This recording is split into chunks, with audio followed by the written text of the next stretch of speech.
Je vais répondre en français, je crois, parce qu'il y a des questions qui se chevauchent. En ce qui concerne les jeunes, je venais tout juste de répondre à la même question en arabe.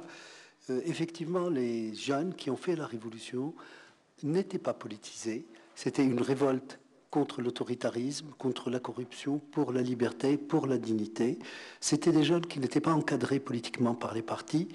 Et seul Facebook était leur instrument de mobilisation. Cela ne veut pas dire que les partis, à un degré ou à un autre, n'ont pas participé dans ce mouvement.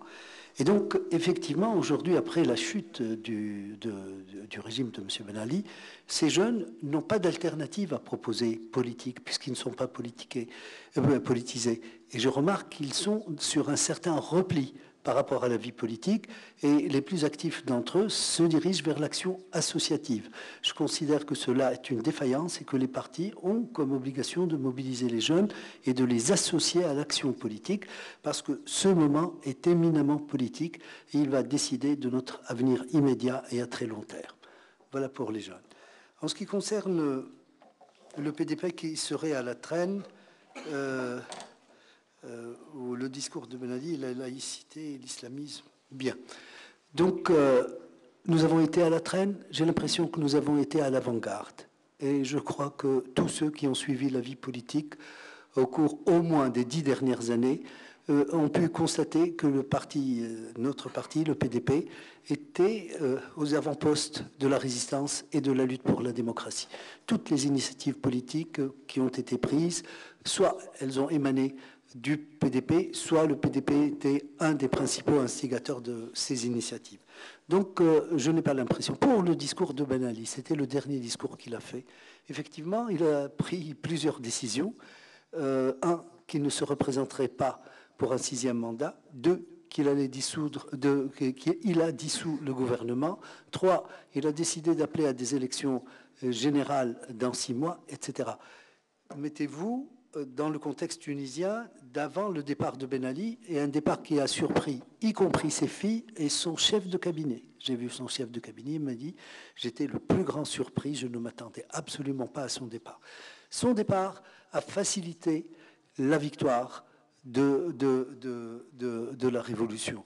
Mais au moment où il était encore au pouvoir, ces mesures répondaient jusqu'à un certain point aux besoins de la situation. Nous avons réclamé la constitution d'un gouvernement de salut public. Il n'avait pas répondu à cette revendication et il n'a pas eu le temps non plus d'y répondre. Et quand il est parti, M. Ranouchi nous a proposé la formation, la constitution d'un gouvernement de transition et d'unité nationale.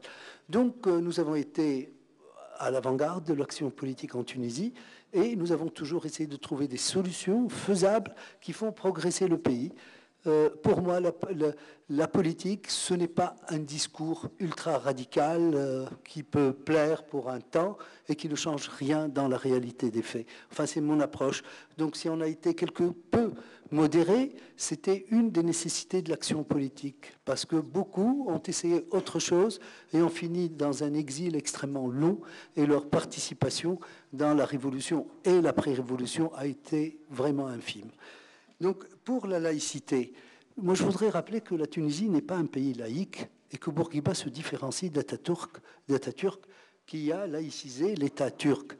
Bourguiba, dans une prestation télévisée à la télévision canadienne, répondait à la journaliste « Mais non, madame, la Tunisie n'est pas un pays laïque, c'est un pays musulman progressiste. » Il disait que c'est grâce à une interprétation libérale de l'islam qu'il peut faciliter les réformes sociales, structurelles, notamment le problème de la femme.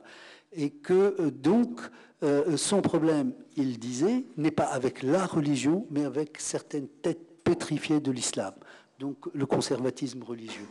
Nous, au PDP, on est dans cette mouvance. Nous pensons que la laïcité est une expérience typiquement, proprement française. D'abord, entendons-nous. Qu'est-ce que la laïcité? C'est la liberté de foi et la non-discrimination entre les citoyens sur la base de la foi. Ce n'est pas autre chose. Les Français l'ont réalisé en 2 étapes. Le Concordat, qui était un accord entre l'Église et l'État pendant près d'un siècle, de 1814 jusqu'à 1879. Et puis, Il y a eu l'expérience de la Troisième République avec les positivistes et l'école comme élément de déchristianisation de la France. Et sur un siècle, ils sont arrivés à déchristianiser largement la France. C'est un parcours. Vous ne le retrouverez pas en Amérique. En Amérique, la religion est présente dans la société. C'est la tolérance entre les différentes églises et la non-discrimination entre les églises qui est le principe. Donc si M. Sarkozy se présente devant le pape et fait le signe de la croix, il est pris à partie par les journalistes, et quand M. Obama prête serment sur la Bible, s'il ne le faisait pas, peut-être qu'il aurait été attaqué de toutes parts. L'Église anglicane, elle a sa propre histoire. L'évolution de l'Allemagne a sa propre histoire. Aujourd'hui, les Allemands sont catégoriés luthériens ou catholiques ou athées. Si vous n'êtes pas ici ou là, vous êtes supposé athée, même si vous ne l'êtes pas. C'est parce que l'État distribue l'argent aux églises selon leur représentativité. Donc il y a des parcours singuliers. Quel est notre parcours, nous, Tunisiens, et je pense le Maroc et le monde arabo-musulman? C'est que depuis la fin du 19e siècle, nous avons été éveillés sur notre retard. Et nous avons essayé de concilier entre les valeurs universelles, modernes, nouvellement créées, et les maqasid de sharia al-islamiyya. Et ce travail a évolué avec le temps et s'est développé pour donner, par exemple en Tunisie, l'article 1 dit que c'est un pays musulman, la religion de l'État est l'islam, la langue est l'arabe, son régime est républicain. L'article 5, la liberté de foi est garantie à tous les citoyens, aucune discrimination n'est permise sur la base de la foi. Et article 8, qui n'a jamais été appliqué, c'est les libertés fondamentales. Donc ces trois articles pris ensemble donnent ce que nous voulons, c'est qu'en Tunisie, man sha'a falyu'min wa man sha'a falyakfur, aucune discrimination n'est permise et ne devrait surtout à l'avenir et grâce à la démocratie être permise entre les Tunisiens sur la base de la foi. Et notre problème est résolu à notre façon. Je ne vois pas pourquoi on irait importer des schémas d'une expérience historique qui est toujours singulière. Il y a des principes universels, la liberté de foi et l'égalité des citoyens devant la loi, indépendamment de leur choix religieux. Ça, nous sommes tous d'accord, je crois, et c'est ça qui est essentiel. Donc, pour les islamistes, pour moi, ils ne peuvent être que partie prenante du jeu politique, parce qu'ils sont représentatifs d'un secteur de la population. J'ai jamais dit, au contraire, toute ma vie, j'ai défendu leur droit à l'existence politique légale. Donc aujourd'hui que c'est fait, je ne vais pas le leur contester. Ce que je conteste, c'est leur démarche à propos du gouvernement Ranouchi et surtout des élections à venir. Et je pense qu'il y a un trop grand enjeu et nous sommes sur la concurrence et la compétition. Donc la question du front, j'ai répondu tout à l'heure aussi en disant qu'un front sur la base de listes communes, il n'est pas faisable aujourd'hui, mais cette semaine, les chefs des grands partis vont se réunir pour sortir une déclaration commune, pour mobiliser l'électorat centriste. Et on ne s'est pas encore retrouvé, mais je proposerai qu'il y ait un engagement pour qu'on gouverne ensemble. Voilà donc pour le front. Pour les policiers, mon cher ami, nous avons fait une rude expérience. À Gasserine, la police est partie, défaite, elle s'est enfuie. Eh bien, croyez-moi, les gens ne pouvaient plus sortir le soir. Les bandes s'étaient implantées partout et il n'y avait plus de sécurité ni pour les biens, ni pour la vie, ni pour l'a'rad, comment je dirais ça.